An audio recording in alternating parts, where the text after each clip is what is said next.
합니다. 두 번째로 마귀는 어떻게 공격하냐면 하나님의 뜻을 애매하게 알게 하죠. 애매하게. 그래서 참 애매하게 신앙생활 하게 합니다. 신앙도 애매하고 기도도 생활도 애매하고 그 관계, 하나님과의 관계도 애매합니다. 이렇게 애매하게 모호하게 하는 것이 마귀의 공격이죠. 여기에 있었던 사람이 바로 하와였습니다. 하와를 보면은 주께서 말씀하신 것을 애매하게 받아들였죠. 그래서 그 뱀이 물어보니까 애매하게 대답합니다. 창세기 3장 3절을 보면 동상 중앙에 있는 나무의 열매는 하나님의 말씀에 너희는 먹지도 말고 만지지도 말라 너희가 죽을까 하노라 하셨느니라. 이렇게 대답하죠. 하나님 어떻게 말했죠? 창세기 2장 17절 보면 선악을 알게 하는 나무의 열매는 먹지 말라. 내가 먹는 날에는 반드시 죽으리라. 만지지도 말라 없습니다. 근데 들어도 자기 마음대로 들은 거예요. 그러니까 하나님의 말씀이 분명한 것이 아니라 그냥 애매하게 어느 정도 아는 거죠. 그러니까 만지도 말라는 없는데 거기다 추가를 합니다. 애매하게 듣고 애매하게 대답하죠. 마치 하나님이 만지지도 말라라고 하는 엄격한 하나님인 것처럼 하나님을 스스로 오해하죠. 아예 나를 제한하신 하나님, 아무것도 못하게 하는 하나님인 것처럼 하나님의 상을 이상하게 비꼬아 놓는 것입니다. 애매하게 아니까 애매하게 대답하고 애매하게 하나님을 아는 것이죠. 오늘날의 세상을 보면 만약 하나님의 말씀이 없다고 생각해 보세요. 하나님의 말씀이 없으면 우리는 하나님의 뜻을 선명하게 알 수가 없습니다. 어떤 사람들이 좋은 이야기를 할지라도 잘 생각해 보면은 그때는 맞고 이때는 틀리죠. 그때는 맞고 이때는 틀리다. 영어 제목인데 그런 것이 많습니다. 뭐 좋은 이야기, 맞는 이야기, 진리라고 하는 이야기 또 그때는 맞았지만 또 아닌 거를 발견하게 되죠. 오늘날의 세상은 정말 급변합니다. AI의 이 속도라는 게 말도 안 되는 거죠. 그런 지금 급변하는 상황 속에서 하나님의 뜻이라는 거는 어쩌면 너무 오래된 이야기처럼 들리고 시대에 뒤처진 이야기처럼 들리는 것일지 모릅니다.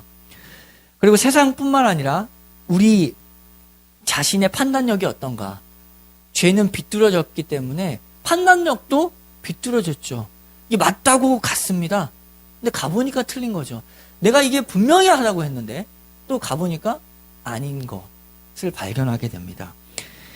이러한 애매한 상황 속에서 마귀를 대적하라는 것은 하나님의 말씀의 검으로 정확한 하나님의 뜻을 알고 그러한 생각, 애매한 상황 속에 있는 모든 것들을 다 부셔버려라.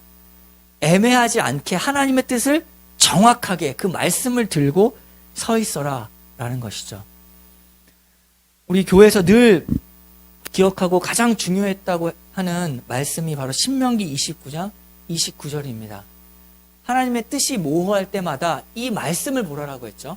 신명기 29장 29절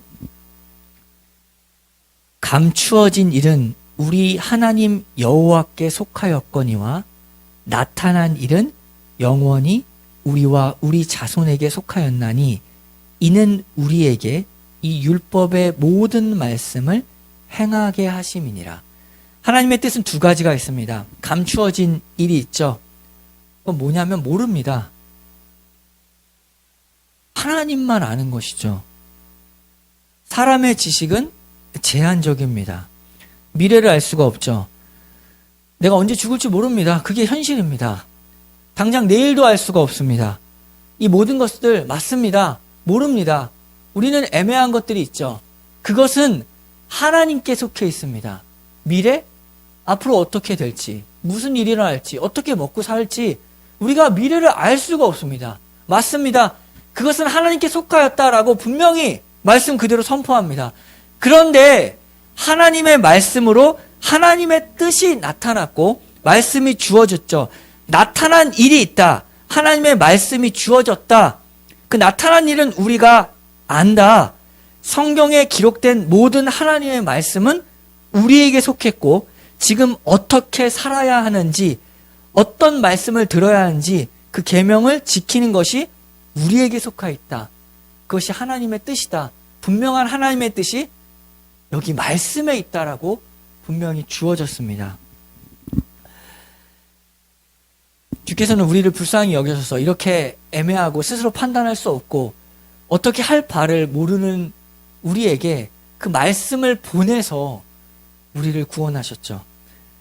어제 봤던 시편 107편 19절에서 20절을 보면 이에 그들이 그들의 고통 때문에 여호와께 부르짖음에 그가 그들의 고통에서 그들을 구원하시되 그가 그의 말씀을 보내어 그들을 고치시고 위험한 지경에서 건지시는도다.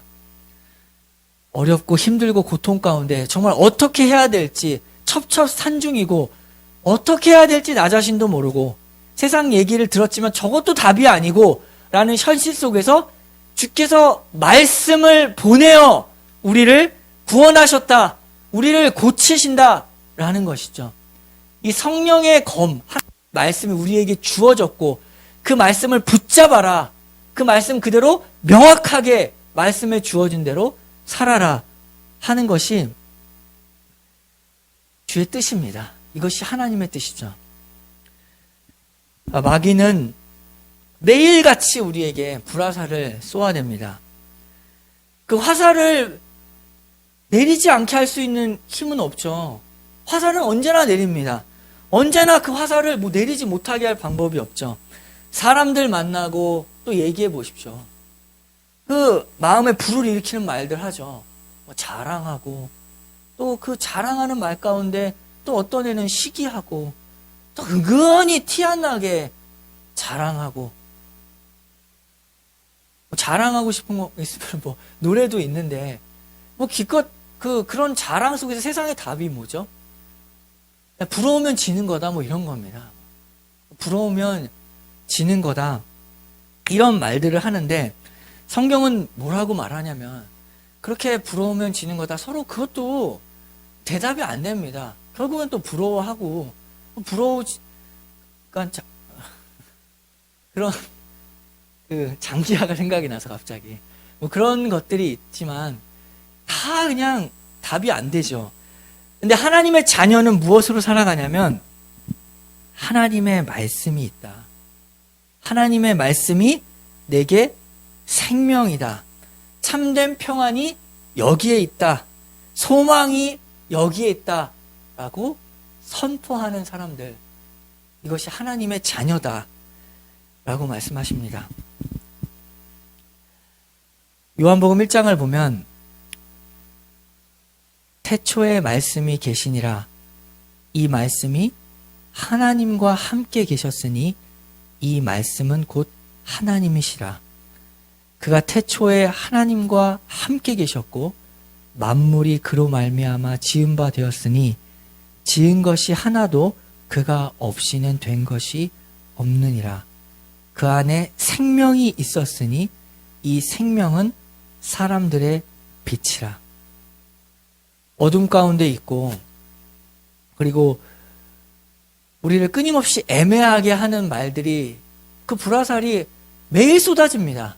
만나는 사람들, 돈 얘기, 부동산 얘기, 물가 폭등, 세상 돌아가는 인플레이션과 기후변화 다 정신없죠. 다 요란하고 답이 없는 거, 맨날 답이 없는데도 얘기를 하고 불안하다 끊임없이 이런 얘기들이 판을 치는 세상을 우리가 살아갈 때 우리의 유일한 소망이 무엇인가? 하나님의 말씀이고 그 말씀이 보내졌다. 말씀이 육신이 되어 우리 가운데 거하신다. 예수 그리스도가 우리 가운데 함께 거하신다. 내가 너와 함께 있다. 라는 이것이 우리의 유일한 소망입니다. 이것을 들고 나아가는 것이죠. 다 답이 없다고 말할 때 우리에게는 답이 있고 소망이 있습니다. 예수님이 있다라는 사실, 가장 유일한 소망, 예수님이 있다라는 사실, 이것을 우리가 가지고 있죠. 생명이 있고 빛이 있다. 어둠 가운데 있지 아니하다. 그 빛을 밝히는 빛의 자녀로 우리가 서 있다라는 사실을 기억합니다. 그것이 성령의 검, 곧 하나님의 말씀을 가지고 마귀를 대적하는 유일한 길입니다. 세상의 방식으로 빛이 될 수가 없고 마귀를 대적할 수가 없습니다. 우리보다 더 지혜로운 게 마귀죠. 공중 권세를 잡은 자인데 어떻게 세상의 방식으로 마귀를 대적합니까? 그 공중 권세, 그 힘을 가지고 있는 게 마귀인데 세상의 똑같은 방식으로 우리는 대적할 수가 없습니다. 우리에게 주어진 하나님의 말씀, 이 말씀 가지고 세상을 살아가는 것, 그것이 마귀를 대적하는 유일한 길이다. 그것이 빛이고 소망이다 라는 것을 기억하는 우리가 되기를 바랍니다.